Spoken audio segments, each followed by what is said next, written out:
Good evening and salutations, my GH fans. Let's start with Sasha. Jesus Christ, that woman looked like... She looked bad. She looked really bad. She looked like The Walking Dead, almost. She looked like she was partying all night long by herself, and by partying, you know what I mean. So, Lucy does the best she can by trying to apply some makeup and some eyeliner and all that good stuff, and it looks somewhat presentable. So when this woman comes in, I guess she's going to be she's thinking about investing into deception. When Sasha gives her presentation, oh my god, it was tough to watch. It was tough to watch. It was like I don't know how to compare it. I was going to sit there and say it was like a car accident, but it was bad, okay? It was really bad, and you had Valentine, Brooklyn, Lucy, and this woman just looking at Sasha trying to do this presentation as far as putting on makeup, talking about the product, stumbling on her words. It was bad. It was so bad that Lucy decided to cut it short halfway through, because at that point she knew that this deal was pretty much just done. So she started to take a short break or whatever. Brooklyn went outside with Sasha to kind of give her a pep talk. At this point, you got Valentine and Lucy sitting there trying to clean up Sasha's mess. Because at this point, this woman's like, yo, I don't know about messing with you guys. You guys, presentation, no. So outside, you got Brooklyn sitting there giving Sasha the third degree about teamwork and how she's messing up with everyone and messing up the team and stuff like that. And, kind of gets her, get her head back in the game somewhat. So both Brooklyn and Sasha does this speech or whatever, and it convinces this woman to, reconsider, give them a second chance as far as investing in the product. So we get to the point where Lucy brings up like songs and stuff like that as far as, the company is concerned. And Amy gave her, I guess, a flash drive or whatever of something that she was singing for Brooklyn, because we're still doing that for some odd reason. And so for whatever odd reason, the flash drive or whatever is now working on Lucy's computer. And, she's sitting there trying to figure it out and everything like that. And Valentine's like, what's going on? Can we try a different computer? Whatever. At this point, this woman's patience is pretty much about done. And Lucy's like, you know what? We got to cover. Because Brooklyn could just sit there and sing it live. Right, Brooklyn? And I'm sitting there thinking, remember like about 5-7 minutes ago when you're outside giving Sasha the third degree about teamwork and not bringing your A game and stuff like that? How you feel about that now?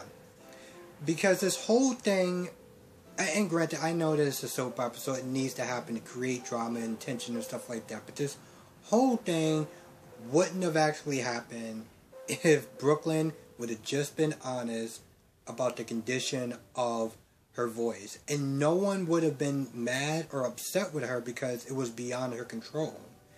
But that's not what she did. She decided to lie. Lie.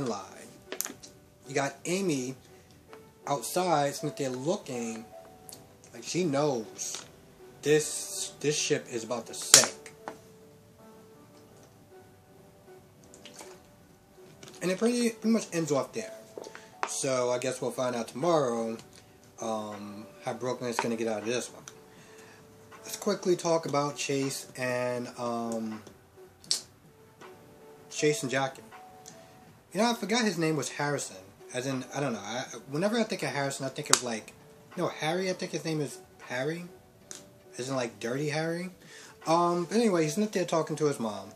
And he finally comes clean somewhat. He's like, listen, we broke up. I cheated on her. And, she tries to give him some advice as far as fixing it. And, Chase just kind of like moves away from that. He's like, how about we try to fix, Daz and Finn's relationship? And at that point, Jackie was like, no. And, Chase was like, well, you just sit there talking about, like, not giving up and, no such thing as a lost cause. And then, of course, Jackie just kind of went back on the word, like, nope, this is a lost cause. It's not going to work. And she just didn't see a point of trying to get them to, reunite when pretty much she was saying it's like, it's been so long. This anger and everything has built up so long that it's beyond repair. 1 second. It's beyond repair. Now on the other side of town, we got Finn and Anna sitting there talking, and at first, when Anna brung up the fact that she wanted to lure Alex, to Port Charles because, she tried to kill her out there, Finn was like, so let me get this straight. You're gonna lure her out here and put everyone that you love in danger. I'm sorry, why is this a good idea again? And, she tries to explain that, she has some advantage, this, that, and the third. Finn's like, why don't you just tell Peter the truth? That you don't know if you're her mother and if, you are his mother or not. And, Anna goes on and on and on about, how fragile he is, and, if he finds out, it's going to mess up his happiness, and blah, blah, blah, blah, blah, blah, blah, blah, blah. I'm not going to lie, this whole Anna, since they're trying to protect Peter from the truth, and that's going to rock his world, it's so stupid, and I feel like she doesn't give Peter enough credit as far as, like, being able to handle the truth. I mean, he dealt with Phazon for most of his life. I don't think that this is going to, like, sink his ship at this point. I feel like she's just not giving him enough credit. So anyway, they argue, and then they somewhat make up, because Finn got to go to, he has to go to his job. And, I guess he doesn't want to leave on a bad note. So they kind of, I don't know, I guess they tabled the discussion. And, yeah. I'm not gonna lie, if I would have spilled this water on me, I just wouldn't have done it again. I wouldn't have, like, recorded this again.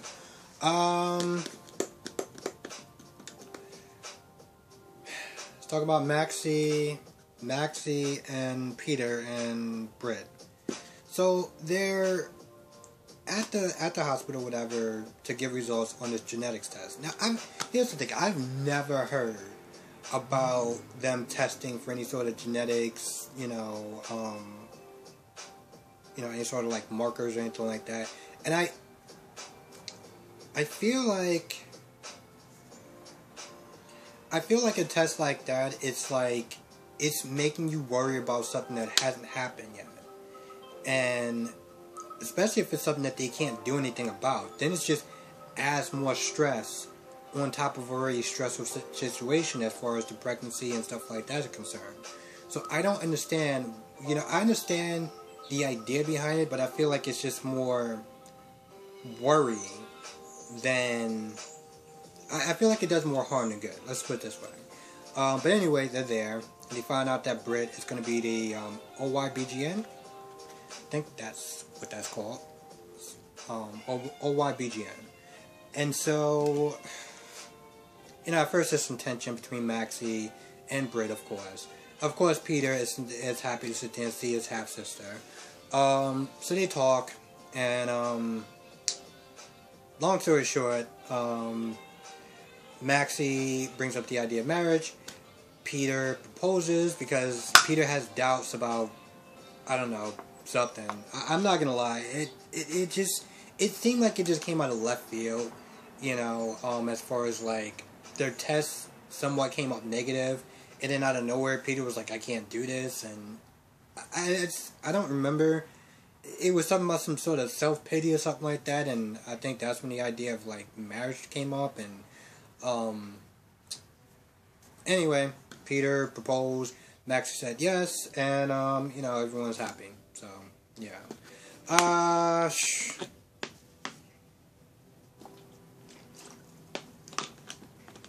Let's talk about Julian. let's talk about Julian for a minute. Because my interpretation of this character, when I'm not gonna lie, I started watching General Hospital for like a good year and a half. Nearly 2 years, give or take. And in that time frame, Julian came to town under a different name or whatever. And when I started watching it, I really liked Julian. Because at that time, he was connected with the mob. He wasn't Sonny's whipping boy. He was a man that was, listen, you come at me, we're going to go to war. The word Jerome's actually meant something. And now he is like, being blackmailed by Nell. He's taking orders and, marching to Sonny's drum beat. And I'm just like, bro, what happened to you? And I think I really lost respect for him when he was going to take Wiley. At that point, I was like, bro, I got nothing for you. So now at this point, he's pretty much trying to pawn off his sister, who is doing him a favor by keeping him alive, by trying to keep Ryan alive. And Julian's just like, yep, just go and make him happy so that way, Sonny doesn't kill me. One second. I'm like, wow. So,